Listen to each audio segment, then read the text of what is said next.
पतचरा श्रीवस्ती के नगर सेठ की पुत्री थी। किशोर अवस्था में वह अपने घरेलू नौकर के प्रेम में पड़ गई। जब उसके माता पिता उसके विवाह के उपयुक्त वर खोज रहे थे तब वह नौकर के साथ भाग गई। दोनों अपरिपक्व पति पत्नी एक छोटे से नगर में जा बसे। कुछ समय बाद पतचरा गर्भवती हो गई। स्वयं को अकेला पाकर उसका दिल घबराने लगा और उसने पति से कहा, हम यहाँ अकेले रह रहे हैं, मैं गर्भवती हूँ और मुझे किसी की सहायता की आवश्यकता है। यदि आप आज्ञा दें तो मैं अपने माता पिता के घर चली जाऊँ। पति पतचरा को उसके मायके नहीं भेजना चाहता था, इसलिए उसने कोई बहाना बनाकर उसका जाना स्थगित कर दिया।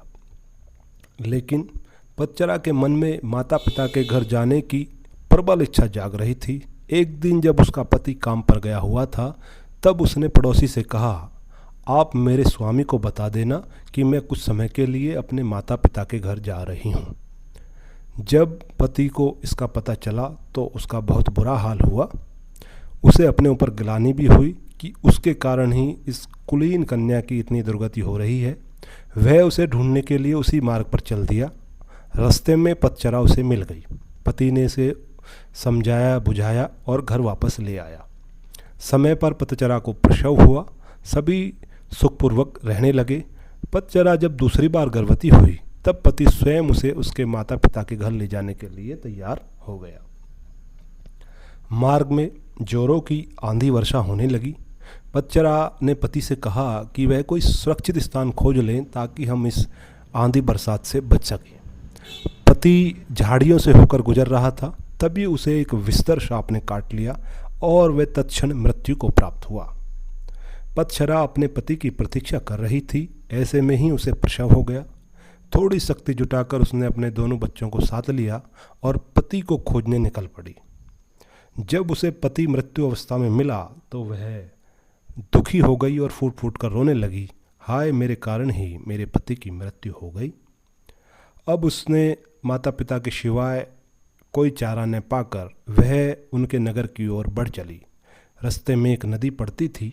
उसने देखा कि दोनों बच्चों को एक साथ लेकर नदी पार करना संभव नहीं है, इसलिए बड़े बच्चे को उसने एक किनारे पर बिठा दिया और दूसरे को छाती से लिपटाकर दूसरे किनारे पर बढ़ चली। वहां पहुंचकर उसने छोटे बच्चे को कपड़े में लपेटकर झाड़ियों में रख दिया और बड़े बच्चे को लेने के लिए वापस नदी में उतर गई।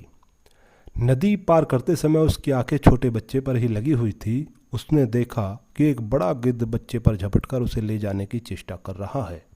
वह चीखी चिल्लाई लेकिन कुछ नहीं हुआ। दूसरे किनारे पर बैठे बच्चे ने जब अपनी माँ की चीख पुकार सुनी तो उसे लगा कि माँ उसे बुला रही है। वह झटपट पानी में उतर गया और तेज बहाव में बह गया। छोटे बच्चे को गिद्ध ले उठा और बड़ा नदी में बह गया। उसका छोटा सा परिवार पूरी तरह से नष्ट हो गया। वह विलाप करते हुए अपने पिता के घर की तरफ चल दी। रास्ते में उसे अपने नगर का एक यात्री मिल गया जिसने उसे बताया, नगर सेठ का परिवार अर्थात उसके माता पिता और सभी भाई बहन कुछ समय पहले घर में आग लग जाने के कारण मृत्यु को प्राप्त हो चुके हैं। यह सुनते ही पतचरा पर दुखों का पहाड़ टूट पड़ा।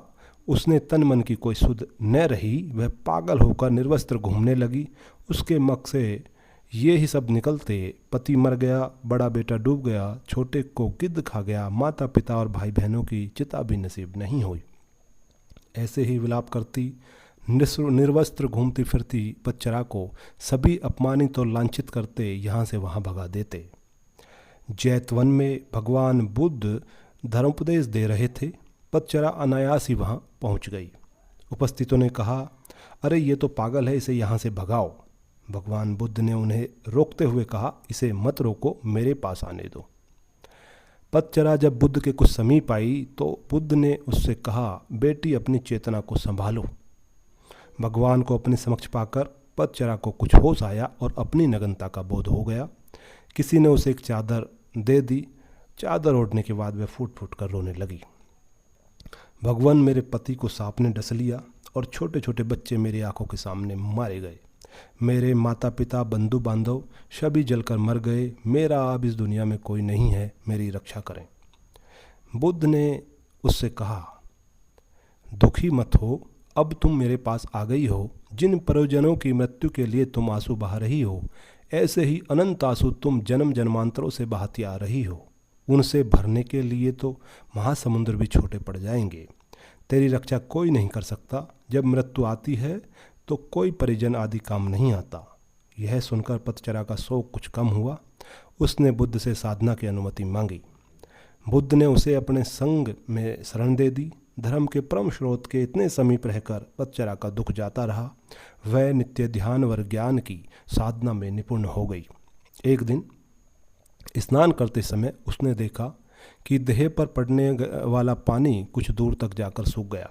फिर दूसरी बार डाला गया पानी थोड़ी और दूर जाकर सूख गया और तीसरी बार डाला गया पानी उससे भी आगे जाकर सूख गया। इस अत्यंत साधारण घटना में पतचरा को समाधि का सूत्र मिल गया। पहली बार उड़ेले गए पानी के समान कुछ जीव अल्पायु में ही मर जाते हैं। दूसरी बार उड़ेले गए पानी के समान कुछ जीव मध्यम वर्ष में चले जाते हैं और तीसरी बार उड़ेले गए पानी से जैसे कुछ जीव अंतिम वर्ष में मरते हैं। सभी मरते हैं, सभी अनित्य हैं। ऐसे में पतचरा को यह भान हुआ कि जैसे अनंत करुणावान प्रभु बुद्ध उनसे कह रहे हैं, हाँ पटाचारे समस्त प्राणी मरण धर्मा हैं। इस प्रकार पतचरा उन बौद्ध साधिकाओं में गिनी गई जिनके निप्रयास की एक जीवन काल में ही निर्वाण प्राप्त हो गया।